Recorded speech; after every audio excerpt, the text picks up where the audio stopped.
Classic Gbody here, and out here in the garage working on the old Gbody Cavalier. And welcome to my nightmare. I got the transmission out of it because the tranny was slipping, had a few other issues, and made a video on that. It was more of a descriptive video, so if you want to check that out, if you never pulled a transmission out of a Gbody before, you might want to check that video out. But when I pulled the car in the garage, I noticed that it had a few other problems besides the transmission.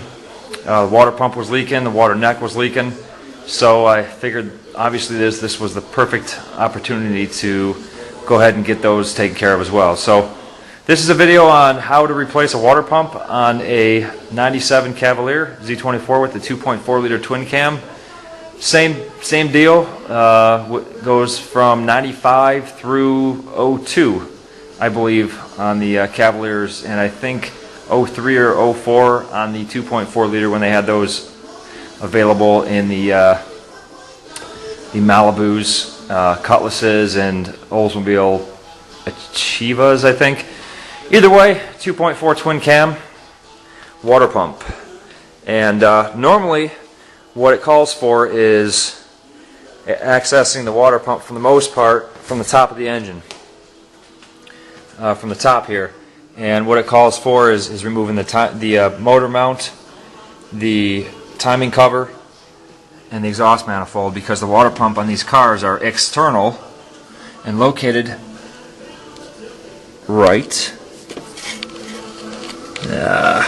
there. So you got to remove the exhaust manifold to even get to it. But since the transmission and the subframe is out, all the suspension, I'm going to access everything from underneath. So this will give you a good view of exactly what it looks like and what needs to be done. So let me sneak underneath here. Alright, so there's the water pump. There's the timing chain cover. Well, the timing chain housing, the cover is right on the end here. And water pump is right here.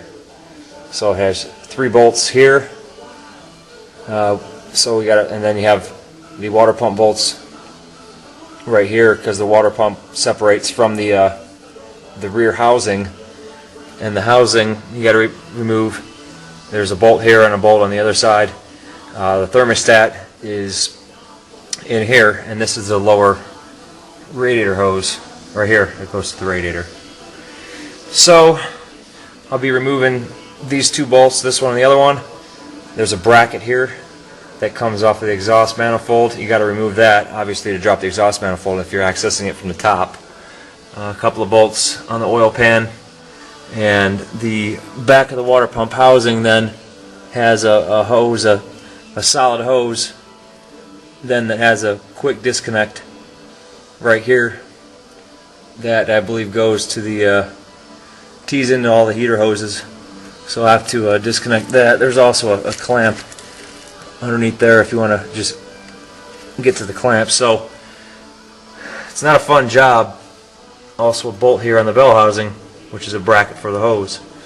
So you can see dripping there. That's dripping antifreeze from the water neck on the other side.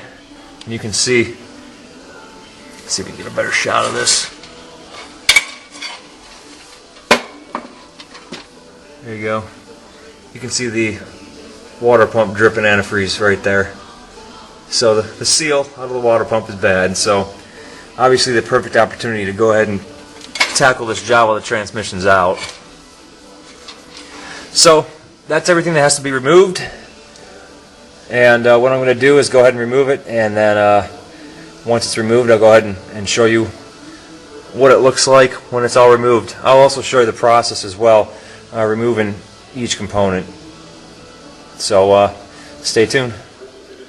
Alright, well, I got the water pump housing split apart, and there's the water pump right there. You can see the impeller, and the water pump again is located underneath the exhaust manifold and mounted to the back side of the timing chain housing. So normally you would access everything from the top by removing the exhaust manifold, but since look at this guy. But since I have the transmission out of this car, I'm able to access pretty much everything from the bottom side. So I guess it's a little easier. So this is how I got to this point. I disconnected the lower radiator hose, which is a hard line with 2 bolts right there, and that mounts to the bottom side of the back half of the water pump housing, and the thermostat is located right there. And before I unbolted those 2 bolts, I had to remove this exhaust manifold bracket, which mounted right there on the flange, and the 2 lower bolts mounted to the oil pan right there. So the back side of the housing bolts to the back side of bolts up to the water pump there with 5 bolts, 10mm bolts, and once those are loose, go ahead and pull that free and let that drop down. All the antifreeze, of course, dumped out, and also there is a quick disconnect that comes off the back side of the housing there. The hard line goes to the quick disconnect, and that ties into the heater hoses, and that then ties into the water neck on the back side of the head. And I'm going to go ahead and remove that water neck because that is leaking as well. There is one bell housing bolt that you'll have to go ahead and remove. See if you can see that there, to let this drop down. I'm going to go ahead and not pull this off of here and just clean everything up while it's all still on here. Clean up the gaskets and get some new gaskets for it. And the next step after this is going to be resecuring the engine. I have it secured by the cherry picker since I have the transmission out, but in order to remove the timing chain cover from the housing, you have to remove the harmonic balancer, which I'll use a harmonic balancer puller. Got to remove the serpentine belt.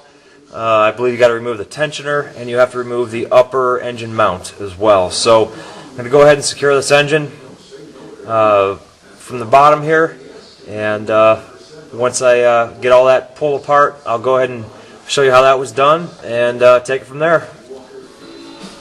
Alright, I have the engine secured by the cherry picker, and I also threw a couple blocks of wood underneath the oil pan because in order to remove the 24 bolts that hold the front timing chain cover on the engine, and there it is sitting on top of the motor right now, you have to remove the front motor mount that is bolted by 3 bolts to the inner fender or chassis right there, and the second part of the motor mount is bolted on by 3 bolts to the front of the motor.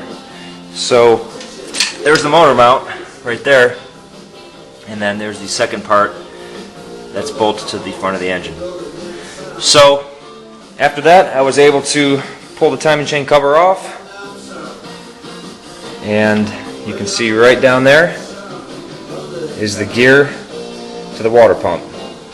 Run off the timing chain. So I also had to remove the harmonic balancer. Before I did that, I loosened the tensioner to remove the serpentine belt. I used a puller to get the harmonic balancer off. That style puller right there. Still sitting on a harmonic balancer. Came right off. The bolt was hard to get out. I had to use an impact gun to get that center bolt out. But once that was out, I probably could have pulled the harmonic balancer off myself, because as soon as I got the puller on there, it pretty much fell off. And right there is the timing chain tensioner. It's a spring-loaded piston, and it says see manual to reset. But since I'm in here, I'm going to replace these reusable gaskets. They claim you can reuse them, but I'm going to go ahead and replace them since I'm here. I'm going to also replace the seal that's in the timing chain cover, the crankshaft seal, and I'm also going to put a new timing chain tensioner in here as well. Might as well do it because this is the biggest bitch I've ever done to replace a water pump. And there's a water pump right there, and then there is the gear as well. So I'm going to go ahead and remove those 2 bolts to loosen up the timing chain tensioner, And once I get that out of there, the timing chain will be loose enough, or I can remove the 3 bolts that hold the water pump on, and hopefully everything will come apart. And that will be the last thing that you need to do as far as disassembly goes. So once I'm at that point, I will go ahead and show you what it looks like. The water pump's finally out. Remove the 3 13mm bolts on the back side of the timing chain cover that holds the water pump to the timing chain cover. Looks like, see, one of the studs came out with it. So once those were loose, I went ahead and removed the 2 bolts that hold the timing chain tensioner on. As soon as I removed that, that thing popped because it was under pressure, and I was still unable to get the water pump out. And the final piece of the puzzle was the main timing chain tensioner guide. So that sits right here. It snaps into place, and there's a little clip inside of there. And just with the age of this car, the clip broke, so I basically pried it off and snapped the clip. So it's basically just a piece of plastic that is mounted to a piece of metal. You can see where it's clipped on, right there and right there. So it's replaceable, so I'll buy this new plastic piece here. I'll buy a new tensioner, which I have sitting right there, and all the gaskets to go with it. You can see I had to pull the timing chain off of the crankshaft gear as well, so the timing chain is completely loose. I made a mark on the chain just in case I lose any sort of timing marks. I made a mark on the crankshaft with a Sharpie and a mark on the chain as well. So the chain's just kind of sitting there. It's still up on the top cam gears. So that's basically it. So now I have to buy the parts and the gaskets and start putting this car back together and get the transmission in and get this car back on the road. So I got the subframe coming in the mail, because if you saw any of the other videos, the subframe was rotted out, and so I'm going to have to rebuild that as well with the new lower control arms and stabilizer bushings and stabilizer links, all that good stuff. So I will get to those videos later, but this is the last piece of the puzzle to get the water pump out, and going to start putting it back together.